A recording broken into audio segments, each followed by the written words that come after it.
You did it. It's like a trained monkey. It's amazing. All right, everybody, you're listening to Geek Vice, the podcast that is more fuel efficient than any other podcast. Welcome, everybody, to Geek Vice episode number 84, a podcast by two geeks just trying to be heard in a world now flooded with geeks. My name's Morph, your bartender for the zombie apocalypse, which really, I got to come up with a better tagline for that, too, because I'm drinking water tonight. And that guy over there is Kip, a man boldly going from the couch to the kitchen and back again. Good evening, Kip. Good evening. Hey, a good bartender is somebody who knows that when you need to be cut off. So the fact that you're drinking water may not be a bad thing. There you go. I haven't even had a drink tonight. Me neither. I'm also drinking the water. It's just been one of those weeks, but we've got a lot of stuff going on here. And just in case anybody cares, because I did it last week too, we are recording this a day later, partly because I needed to make sure that I announced that the United States beat Germany in the Women's World Cup semifinal game. They are on to the finals, and they find out who they play tomorrow night. I believe it is between England or Japan, I think. That sounds right. And they will be playing in the finals on Sunday. So congratulations, U.S., for making it to another finals of the Women's World Cup. That's pretty cool. Last I saw it was 2-0. What did it find? That was the end, 2-0. 2-0. Noticed I said nil. 2-0, 2-zip, 2-zilch, big goose egg. I don't know, whatever you want to call it, it works. Well, they were playing Germany, so it'd be 2-9. Yeah, and that's a pretty big win for the U.S. The U.S. was kind of number 2 coming into this tournament. Germany was number 1, so that's a big win for us. So congrats to the ladies. You can check out, I believe it's Ali Krieger, who is the defender in the 2015 ESPN The Magazine Body issue coming out next in July, I believe. And if you don't know what that is, then you're not a guy, and otherwise you're probably not interested. But that's a whole lot of naked people in their magazine showing off their strong bodies. Yeah, it's like the Sports Illustrated swimsuit issue without Except no swimsuits. Yeah. And for the girls out there listening to this, because I know we do have a few girls that listen, there are some naked guys in there as well.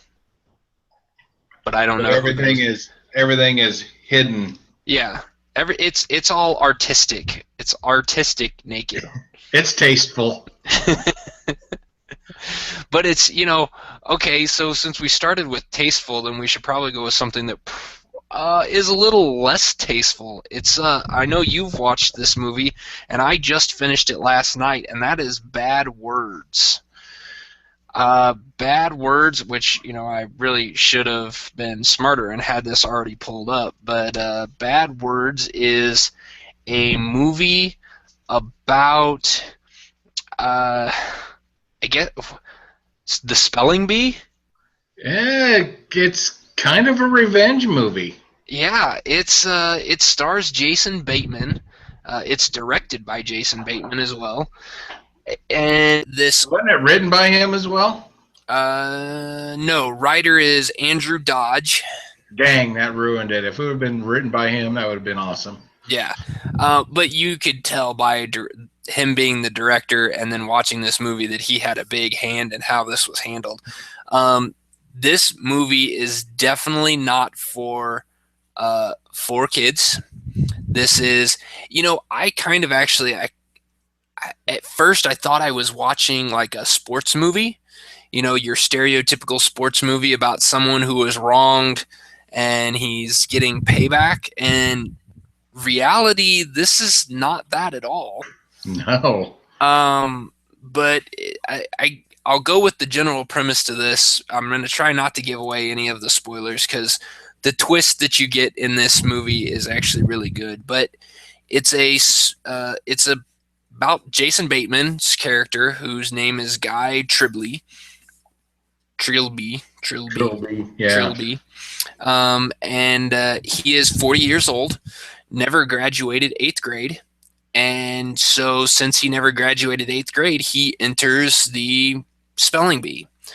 And he gets sponsored by a chick who writes for a newspaper, which I still am not really sure.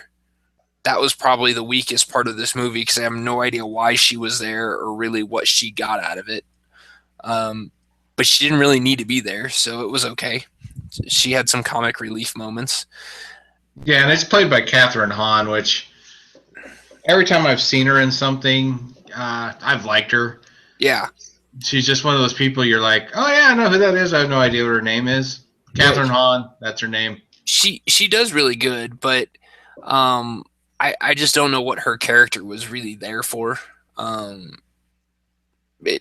Other than she kind of helps sell the plot, kind of gives you the twist to the movie.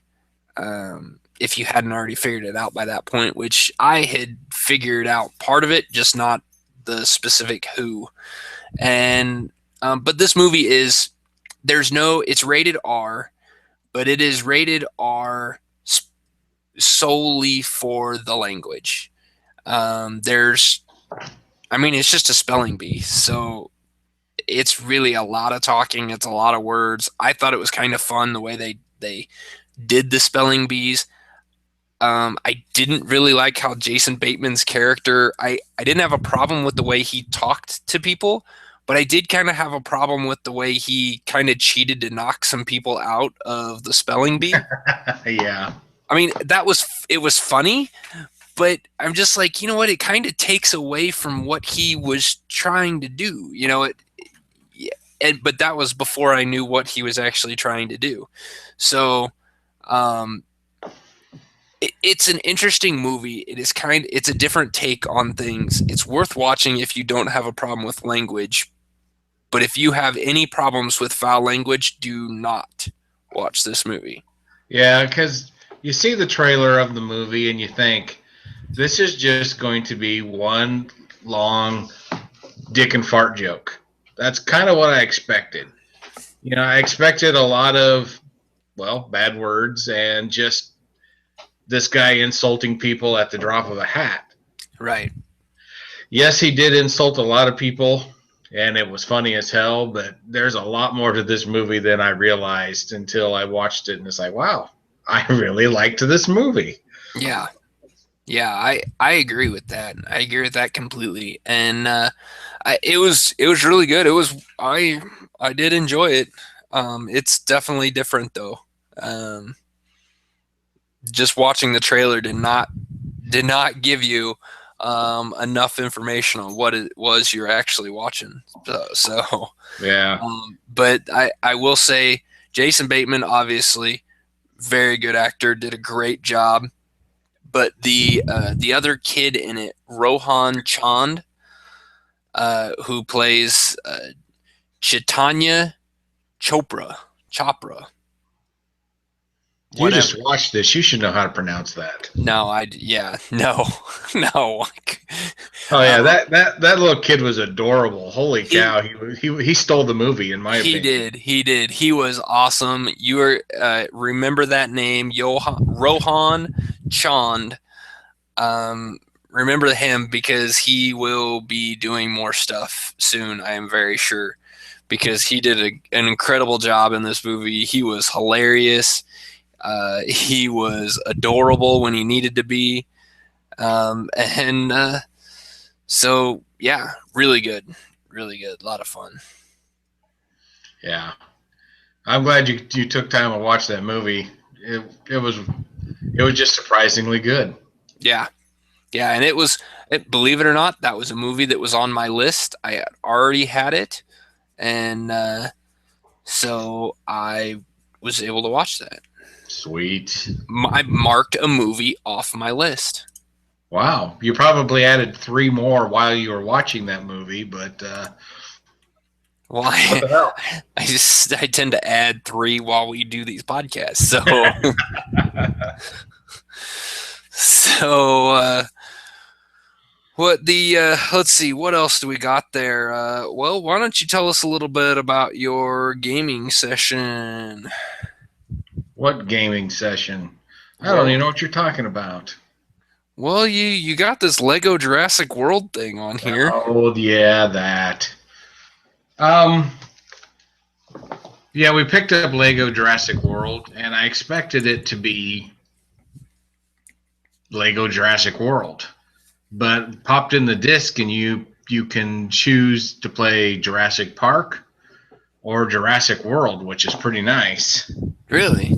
So far, all I've played is Jurassic Park, the first movie, and the story we played went through the entire first movie. Wow. Yeah, it wasn't scene for scene, but it was pretty dang close, and it was awesome. And it was so good that the whole time you're playing it, you're like, I want to watch this movie again.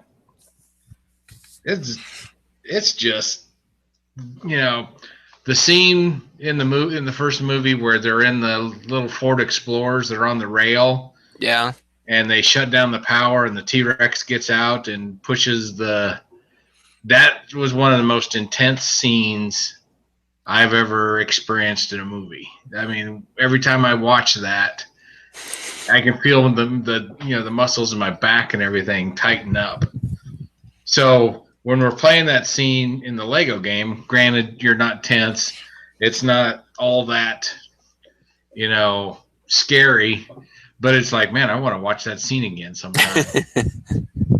But what's cool about the game is there are points where you play as a dinosaur, and then there's points you play as almost every character in the movie. Each one of them has their deal that they do that's special. The worst one is if you play the character done by Laura Dern. Can't remember her name in the movie. Yeah. Her special ability in the game is she can dive into a pile of dinosaur poo and pull things out. So my wife did not want to play her part because that would mean she'd have to dive into the poo during the game. So when that needed to be done, I had to switch over to that character. Awesome. Which was fine. No big deal. But it's a lot of fun to play. I mean, it seems like Lego always gets these games right. And like I said, we played through the first movie, and I think it says we're 6.7% done with the game or something like that. So, yeah, so there's a lot to do. And like I said, it's not scene by scene, but it's pretty close. I mean, there's the scene where you're the little kids in the kitchen where the velociraptors are looking for you. At the end where the velociraptors and the T-Rex have the standoff, you're actually playing T-Rex fighting the velociraptors. Oh, cool. Yeah. There's a part where they're out in the park and they see those dinosaurs moving like a flock of birds, and they have to jump behind the log, and then T-Rex shows up and all that stuff. There's that in there. Like I said, there's the scene where the T-Rex attacks the Ford Explorers. There's the scene where the guy resets the computers and then steals the DNA or whatever it was for the dinosaurs, and then goes off and gets killed by the king cobra looking dinosaur. I don't know what they're called. Where it spits in his face, makes him blind, and then kills him. Yeah. There's even that scene. But because it's a Lego game, nobody really gets eaten by a dinosaur. Or if they do, the dinosaur ends up burping them back up later. So it is safe for the kids. Nice. Well, that's cool. But, it's a lot of fun. I definitely recommend. If you like the Lego games at all, I think you'll really like this one. Yeah, I'll have to. And so, are you going to? So you said you've played through Jurassic Park. Now you got to play through Jurassic World. Yeah, well, I'm curious. I haven't checked, so that's shame on me. Do I get to play through the other two movies before I get to Jurassic World? I don't know. I don't know. Yeah, that would be Well, interesting. That'd be kind of cool if it had. Man, that would be. I mean, I know like the Indiana Jones one, the Lego Indiana Jones had three of the movies at that time. Crystal Skull, Crystal Shia LaBeouf crap movie didn't come out yet. But the other three were on there, so maybe I don't know, that'd be kind of crazy if you played through all four movies, though. yeah, and the Lego Pirates of the Caribbean, you played through, I think, 3 of the movies. Yeah. Yeah, when so that I guess one came out. wouldn't be all that surprising if you did. Then that would explain why you finished one movie and are only like 6% done too. Yeah, definitely. It's yeah, I'm looking on their website to see if it says.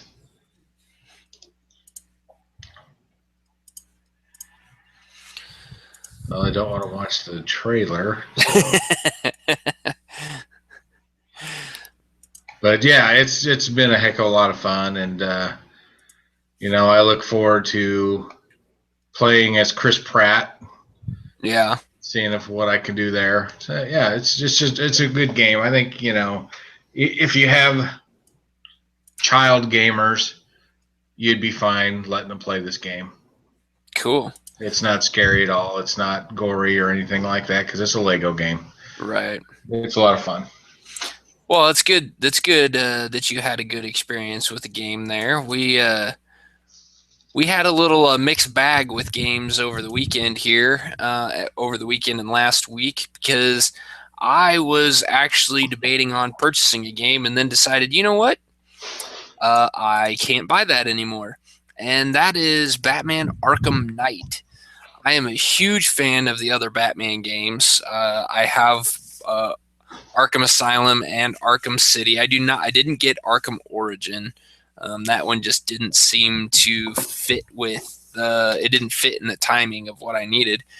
But this game, the Arkham Knight game, the new one, is only out on Xbox One and PS4 and PC. And since I don't have an Xbox One or a PS4, I was going to purchase the PC version on Steam.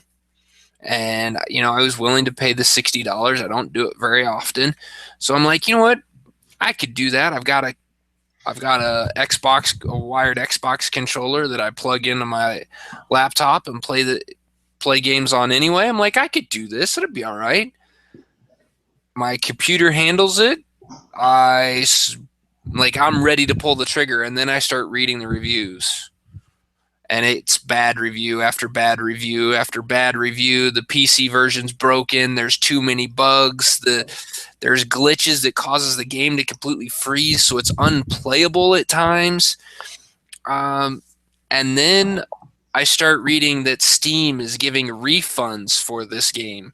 Steam doesn't normally do refunds, but they just started doing this this year, I believe, and this is the first time that they've gotten hit with major refunds that they've had to give back because this game is so broken on the PC. There was backlash from media and fans and players alike to Rocksteady, who developed this game for the consoles, and there was such backlash that it is no longer available for the PC. They have pulled it from the shelves. It is not on Steam. You cannot purchase it anywhere. And I am guessing if you go to the store, a Walmart or Best Buy, that it's not on the shelves there either, that they have yanked all these games because it is flat broken. So, you know, from what I've heard, the Xbox One and the PS4 games work really well. But Rocksteady, instead of doing the port to PC themselves, they shipped it off to a third party, and that company didn't do such a good job. And now it is an epic failure, and now considered one of the worst game releases in the recent history. Nice. Well done. Yeah, way to go, Rocksteady. Well, you know, you can always buy a copy for the PS4 and I'll keep it at my house for you. And then anytime you come over, you can play. There you go. I like this idea. I like it more than you do, I bet. I'm sure you do. I'm sure you do. No, I was looking through through some of the sales of stuff before we started this thing, and I saw that I could get an Xbox One with what did it have with it? It was 3 games and a $50 Microsoft gift card for $350. Wow. Like, that's pretty good. You know what? If I had $350, I might actually pull the trigger on that. But I don't have $350. So what are you gonna do? Well, I think Microsoft should just send you one, so you can review it on here, and then yeah, see where that goes. Yeah, I think that's a great idea for those Microsoft people that are listening to our podcast, which I'm sure is most of their employees. Yeah, why wouldn't they? But we did have some good experiences on playing on the 360 this weekend, and I kind of tweeted out on Saturday. I tweeted out that my kids have figured out how to play more video games, and that's find a game that mom likes to play, and that's exactly what she did on Saturday night.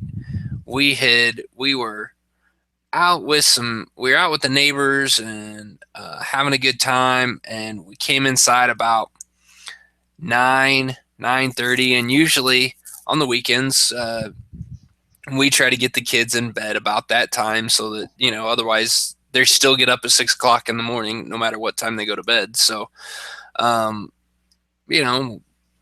was ready to send them off to bed, and my wife decided, she wanted to play Skylanders. So she asked the kids if they wanted to play Skylanders, and they said, of course.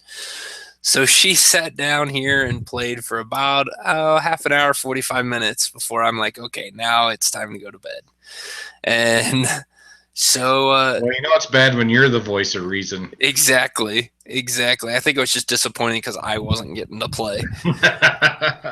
But she has found, she found a character that she really likes, which is, it's a dragon with a horn that shoots rainbows.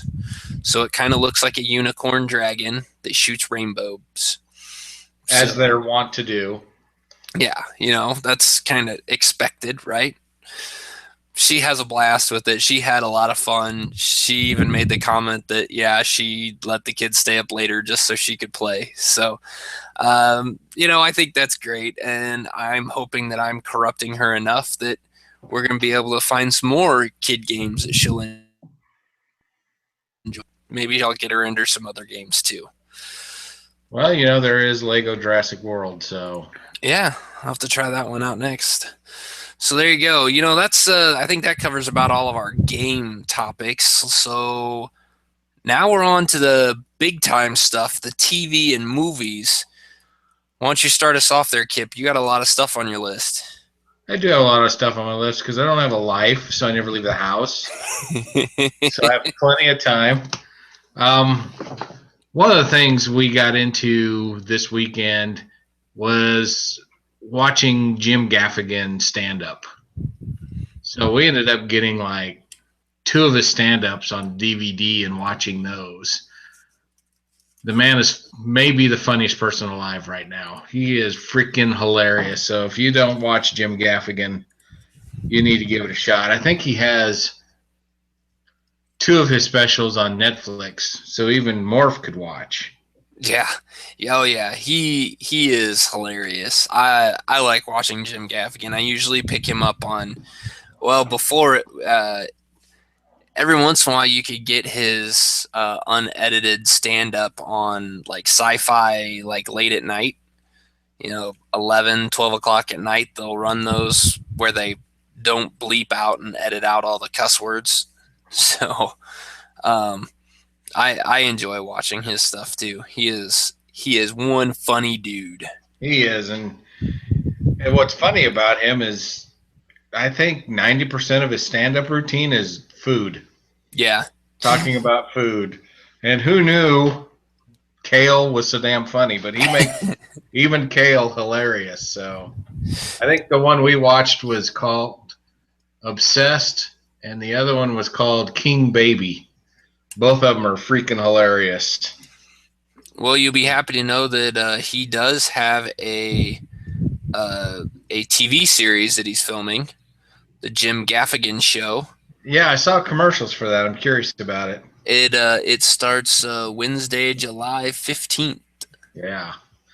I was disappointed when I found out the person who plays his wife isn't actually his wife, because I would like to see what she looks like. Because in his stand-up, he kind of alludes to the fact that his friends can't believe he got somebody that hot to marry him. So the 14-year-old boy in me, nah, who's kidding themselves? You never outgrow that. I want to see how hot she is. Yeah, exactly.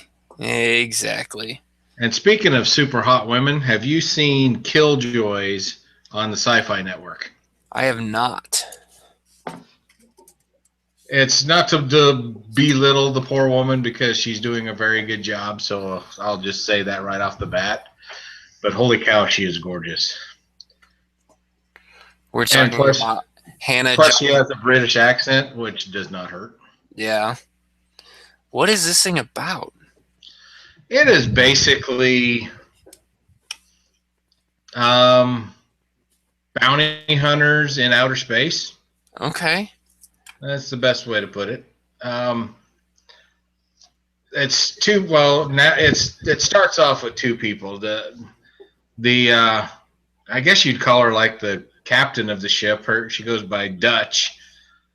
She's played by Hannah John Kamen. Mm-hmm. And her co-pilot, if you will, his name is just John, but he's played by Aaron Ashmore. And if you look at it, you're like, well, this Aaron Ashmore guy looks bloody familiar. There's British coming out. Yeah.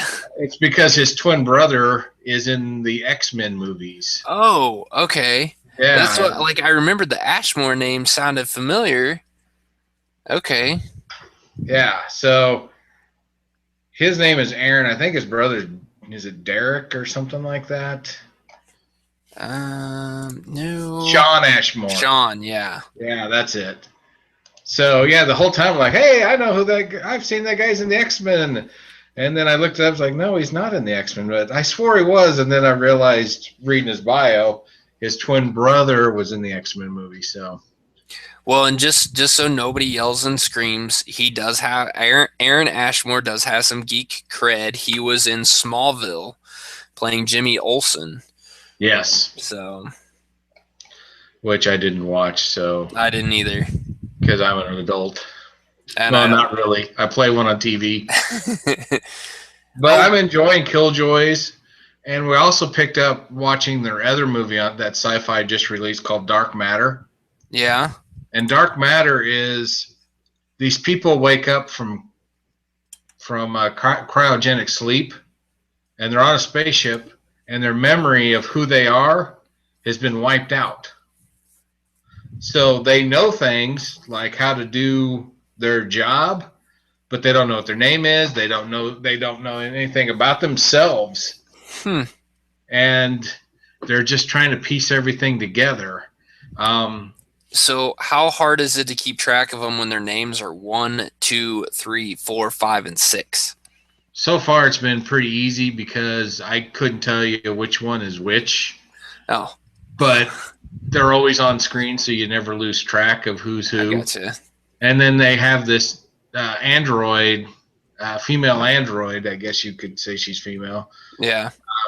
If androids can have a sexual orientation. And she's kind of helping them piece things together, but the ship's files have been removed that would help them. She's been able to pull out a few, so they found out their real names, found out they're actually bad people. Huh. But they don't, what's funny is they don't feel like they're bad people. So, except for one guy, if you watch the show, you'll hate him immediately. I think he's 3. Anthony Lemke. Okay. But so the fact that they don't know who they are, they're on this ship. You know, they're trying to piece it all together. There's a room that nobody can get into. They go to this planet because that's where the ship was taking them, and they think, hey, we're going to help these people out, and then they find out what the people really needed saving from was them. Oh, nice. So there's all these little twists and things like that. I've probably given too much away, but I'm enjoying Dark Matter as well. I'm gonna have to write these down. There's too many of them. Yeah. I need to check out Killjoy and Dark Matter. Yeah, Killjoys and Dark Matter. I'm enjoying both of those equally well. Cool. And I love a good sci-fi TV show. I mean, you know, Killjoys has a little bit of that, like I said, bounty hunter aspect to it. Yeah. So there's some things that are kind of tropey, but you don't care. It's done well enough. You're like, I'm good with that. And Dark Matter, you know, now I'm all invested. I want to know why and who their memories were erased by and things like that. So I'm in. I'm not even waiting till the end. I'm watching them week by week, which is unusual for me. I understand that. Killjoys. Yes. Added. And it's got the hottest woman on TV right now. Made more hot because she's got a British accent. Yeah, that's always a good thing. Which I love the British accent. That's another reason why I like watching Newsroom, which is another show we've been watching. And Newsroom is an HBO series. It's over now. I think it's complete. It's what's his name? Jeff Daniels plays the lead character, Will McAvoy, and they basically are a news station that is deciding we're going to do news the correct way. We're just going to give people the facts. We're not going to jump the shark or anything like that. And it's just the battle of, you know, corporate wanting them to do the stories like on the Real Housewives and stuff like this that brings in ratings, with them trying to be the moral compass for the electorate. And it's got Emily Mortimer, who's British, hot, and it's got Dev Patel from I think he was in Skins and Chappie. It also has Olivia Munn. Yeah. Yeah, if she had a British accent, she'd be absolutely perfect. But it's an Aaron Sorkin written show, and if you've watched things like Sports Night, if you like that kind of dialogue, you'll love Newsroom. I wish people talked like this in real life. Aaron Sorkin should just write everybody their lines to live through their day, because the way people talk on his shows is just fantastic. So, okay, now this is interesting that you're talking about this, because I was tooling through Facebook before we started this thing. Yep.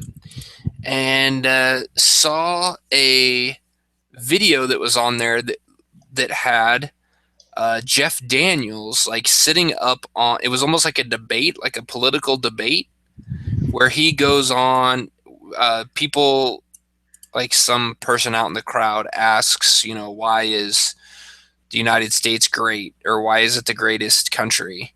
And, you know, the candidates say stuff like, oh, it's great because this and freedom. Because of freedom, yeah. Yep. And Jeff Daniels comes in and then just rips them. Like, this country is not great. There's nothing great about it, but we used to be great. Like, is that from this TV show? It's the very first episode. I might have to watch this just for that. It's pretty much at the beginning of the very first episode, and his tirade is one of the greatest pieces of television work you'll see. Yeah, because I mean, I don't watch a lot of the videos that are on Facebook. Like, I'll just kind of skim past them as no big deal.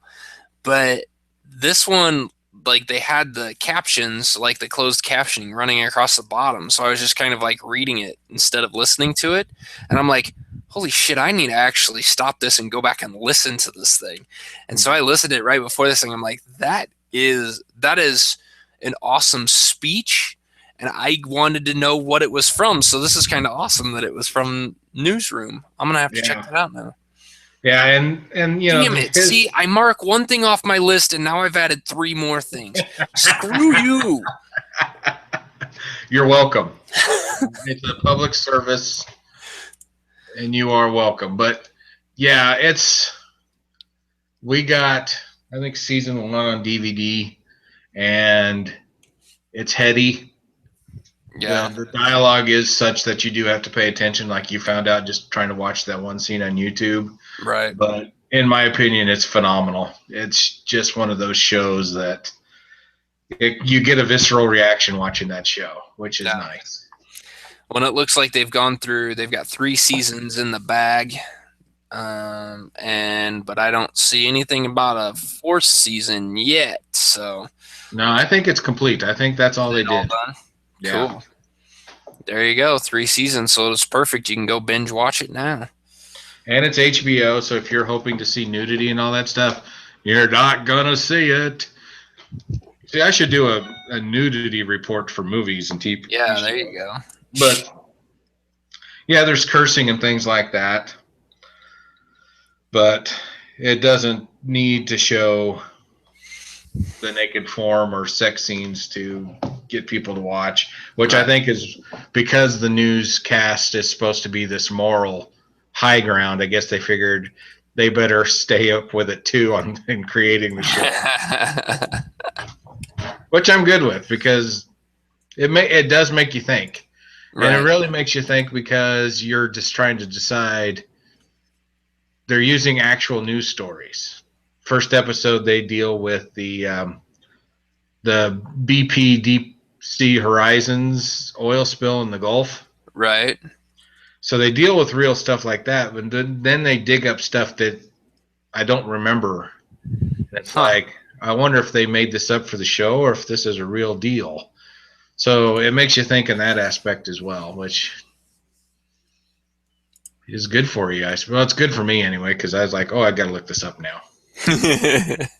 No, that's cool, and I'm gonna have to add that. I'm at least gonna have to watch the first season and see if it's too heady for me. I might not be able to handle it because I have a hard time thinking, and so that might not work. But I'm gonna check it out. If you like that tirade on YouTube, I think you'll like the show.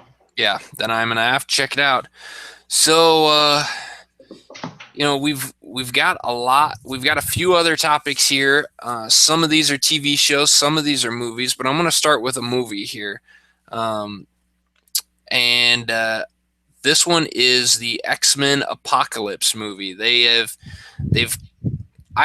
did a thing here where it's all the mutants in the X-Men Apocalypse thing, but I kind of wanted to just bring this up because of somebody we mentioned before, and that's Olivia Munn playing Betsy Braddock, who's Psylocke her origin is kind of mixed and convoluted. She's part British, part Japanese assassin, part psychic. Very, very broad. But she's posted now. She posted on, I believe it's Instagram. She did a video. I even saw it on Twitter because I follow Olivia Munn on Twitter. Of course you do.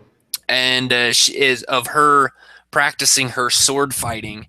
So that was pretty cool. And you could also see Aaron Rodgers, her boyfriend, in the background, and playing with the sword as well. Yeah, I saw that video. Yeah. Not metaphorically. No, that was later. Yeah. But then they've also got some of the others. They've got Oh, they've just got some interesting things. Some of the ones, you've got James Marsden's going to be back, Holly Berry, Famke Janssen. They're all going to be back playing Cyclops, Storm, and Jean Grey, which I really would like to see someone else play Storm other than Holly Berry, but whatever. Good. I thought I was the only one that felt that way. No, no, not a big fan of that one. But you also have they're since this is kind of they it's weird the way they're doing these movies now, especially with the X-Men movies, because they're still sequential, but they're also tying back into some of the older movies. So you're going to have some of the younger cast from the First Class movie that are going to be in there playing some of the same characters. The one that I'm most interested to see what they do is they're going to have Jubilee in this movie, who is kind of a worthless character in the comic books. I've never liked her. She wasn't very good in the TV series. So let's see if they make us actually like her in the movie. So I don't know. It's What is Jubilee's ability? kind of like pyrotechnics. Like she can make light shows out of her like explosions and glitter and stuff. It's really bad. It's just bad. So I look at these things because I like the X-Men. I'm a huge fan of the X-Men, but I just don't know if I'm going to like this movie. And I want to, I just want to like it because I like the X-Men, but I'm just worried that it's going to make a lot of money and then it's not.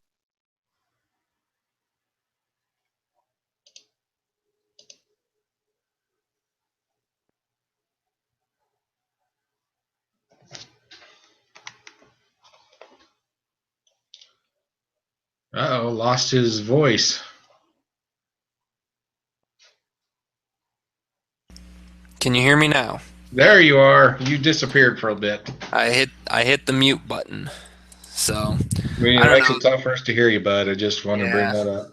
Yeah, Ben Foster is going to be back as well, I think it's going to be Ben Foster as Angel, and it will be interesting to see. There are some pictures on this website of Angel in his metallic winged form, Archangel. He in the comic books, Angel gets. He's one of the first ones that wants to get rid of his mutant powers, which is what Apocalypse is telling everybody that he can do. He can remove your mutant abilities so you can be human again. And so Angel, Warren Worthington III, goes in to have this done, and instead of him removing his powers, he turns him into an archangel, one of the four horsemen of the apocalypse. So that's going to be kind of cool. It's going to be cool to see what they do on screen and how it looks. Some of these pictures just make it look really kind of awesome. So they got that going for them. Yeah, and what's funny about the X-Men movies is I'll always go and see them, but I have had my moments of disappointment. Yeah. So Yeah. X-Men First Class, probably the best one. Yeah. In my opinion. The first ones, not a huge fan of, but I still thought they were okay and worth watching. Right. I don't know, maybe I'm just Now, not enough of a comics dude to totally get into them, but the first ones were okay. I just think they could have been done a lot better. I think the very first movie was pretty good, but I do agree that I think First Class has kind of been the best one so far. And it's kind of sad because I like Patrick Stewart and I like Ian McKellen as Charles Xavier and Magneto. But in this movie, it's going to be Michael Fassbender as Magneto again, who he is same actor who played him in First Class, as well as McAvoy. James McAvoy is going to play Professor X. So No Patrick Stewart and no Ian McKellen in this movie, at least so far. So Well, you gotta have them, or it's not even gonna be worth going. I know. Those are two big guys that I really like. So I don't know. We'll see what happens with this one. I know a lot of the ones that a lot of the mutants they put on there, but I don't know if they're really the good mutants to put on there. I don't know. We'll just have to see. Yeah. But one of the other movie that's coming out that, of course, I put this on here weeks ago when they were going into full marketing for Ant-Man, and now we've seen pictures of the premiere, the world premiere that happened over the weekend. So, yeah, Ant-Man's out or going to be out. Did you see have you watched all the TV spots and trailers? I have. I've seen every opportunity I can get to see something Ant-Man related. I have taken the time. Are you I'm looking gun ho about it as I am? I'm really hoping it's good. It looks good, but I'm hoping that it doesn't suck. Yeah, me too. But we'll just have to wait and see. That comes out on the 16th of July. It's a couple weeks. Yeah. There you go. Well, I'm hoping it does well. Paul Rudd is from here. Right. So, local boy does good. That would be nice. So, I don't know. The television spots makes it look like it's going to be funny, and I'm hoping it's funny in all the right spots. And it looks like it's going to have some serious moments. So, yeah, if it's done, the same way Avengers and Iron Man and Guardians of the Galaxy, where it had its serious moments, but it was funny in the right places and just made it an enjoyable ride, then Ant-Man is going to be awesome. Right. Yeah. If the timing's off, it's going to suck. And that's the thing. It's hard to believe that this could suck because Marvel has done such a great job with every other movie that they've put out. So we'll see if this is a slip up by him or another screaming success like Guardians of the Galaxy.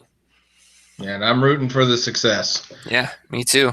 Because Jurassic World was a pretty decent movie, but it wasn't great by any stretch of the imagination. Look what it's done box office. I mean, if Ant-Man is good at all, I expect some big box office numbers. Yeah, it's gonna explode. Well, another TV series that kind of started out really good in my opinion, and then it fell off was the Heroes TV series. Well, they've put out a trailer for the next season of Heroes called Heroes Reborn, and it should be called Heroes Depressed. Holy cow, is that trailer depressing? Yeah.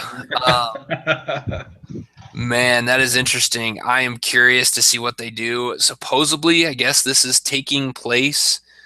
This is going to take up right after or shortly after the last series concluded. So,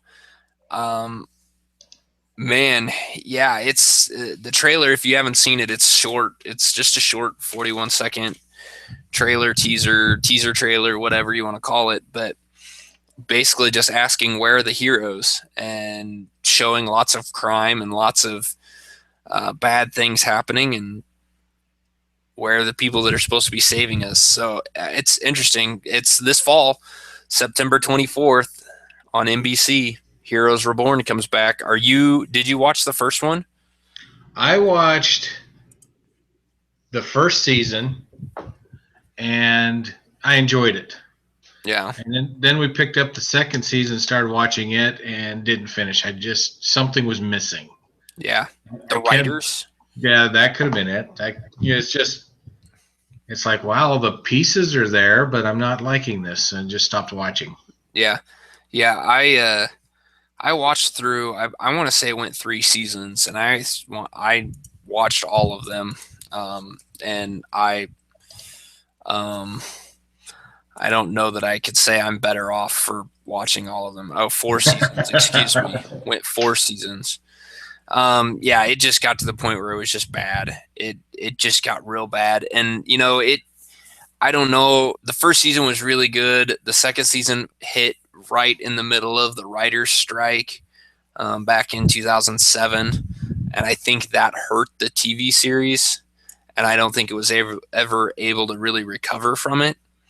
But I'm gonna watch this next series. I'm gonna watch Heroes Reborn. I want it to be good. Like I said before, I'm a huge X-Men fan, and Heroes was. I kind of felt like X-Men. You know, it felt a lot like an X-Men story, and so I want to see it do good. I want to see it be good. So I'll be tuning in. Well, because of the first season of Heroes, every time I see a particular car on the road, happens to be a Nissan Versa, I always hear that Japanese kid, Nissan Versa, Nissan Versa. Yeah. Oh, yeah, Hero. Oh, Hero. So the last bit of news we got on here, and we've got to hit this one because it's probably the biggest news, and that is Daredevil's casting for and announcing that the Punisher is going to be in the next season. That is awesome. Of Daredevil, and the casting they have cast John Bernthal as Frank Castle. Yeah, and if you see his picture, you're like, yeah, I've seen that guy and stuff. Yeah, he's been in all kinds of things. I'm curious to see what they do with this. Is he going to be a bad guy or a good guy? Is it going to be one where he starts out as a bad guy at the beginning of it and then becomes a good guy? So in the comics, is the Punisher that way? Is he just kind of in the gray area the whole time? Or? Yes. He is the anti-hero. He became real popular in the comics when the dark, brooding hero that did all the wrong things but for all the right reasons was popular. So much like the movies that have come out, he was kind of a special forces guy, very Navy SEAL or Army Ranger type guy, and his family gets gunned down by a mob boss, and he killing his wife and kid, and so he then basically tries to claim vengeance on this mob boss by taking him down. The very first movie with John Travolta playing the mob boss, that is the Punisher. That's kind of that was probably to me, that was a really good origin story of the Punisher. So him and Daredevil have crossed paths before because they both kind of take place in that New York area. Spider-Man runs into him as well. So it's a good fit there, but it's also kind of the Punisher. You know how in Daredevil in the last season he kind of wanted to kill people, but then he realized he can't stoop to that level. He needs to be above that. So he needs to stop killing people and really just try to arrest people type thing. Nobody sways Punisher that direction. He just wants to go. He is going to kill every bad guy because they're bad. And for whatever reason, he thinks they're bad. If the Punisher thinks you're bad, you're dead. So I'm going to be curious to see how that gets played, and if he comes in on the side of Matt Murdock, if Daredevil tries to help him in a way and then tries to push him to the don't kill so many people, or if it comes into where the Punisher is trying to kill someone and Daredevil has to stop him. I could see it going either way. Okay. Well, I'm looking forward to this. I mean, the guy, John Bernthal, he was in The Walking Dead. Yep. He played, what was it, Shane something or other in The Walking Dead. Yeah. He got killed in the first season. Oh, spoiler alert. But yeah, he's been in a lot of things that I've seen. You know, The Wolf of Wall Street, Fury, plays Kunas in Fury. So I think he's pretty solid. So I'm looking forward to seeing what he can do with the Punisher. Yeah, and the other thing that's going to be interesting to watch on this is if he does such a good job as the Punisher in this series, it could lead to a new Netflix series centered around the Punisher. Because that would be, much like Daredevil did really good on Netflix and probably wouldn't have done so good on any other television platform. The Punisher's another one of those characters. It would be kind of the same way. So yeah. And I liked the Thomas Jane Punisher movie. I did too. Even though it had John Travolta, I still liked it. And I was hoping it would go further than what it did. So I'm really hoping that being on the Netflix series, piggybacking on Daredevil's success, I'm hoping it really turns into something cool. Yeah, I do too. And there's I wish I could remember. There was like a almost like a movie short, like a short movie that was put out that was kind of the more darker take on the Punisher, and it's kind of what I think you're going to see in at least that darkness is going to be in the Daredevil series. So, but I cannot remember the title or what it was called, so I can't find it. I hate when that happens. There, I found it. It's called Dirty Laundry. Oh, yeah. That's what it was called. Yes, that was fantastic. And yeah, that is, it's got Thomas Jane in it. So, and it's kind of the reason why I think Thomas Jane plays the best Punisher, better than any of the other people they've cast at it. So let's see if John Bernthal can live up to Thomas Jane. I hope so. Because he's definitely got the look for it. I'll give him that. Yeah. Look at his IMDb page. His picture there is with his shaved head. Yeah, he looks menacing. Yeah. So that's all we got for this week. We ran a little long, but it's what we do here when we have this much stuff to talk about. Because we had a lot of stuff, covered a lot of things. Absolutely, and we did get some submittals on a new tagline for us.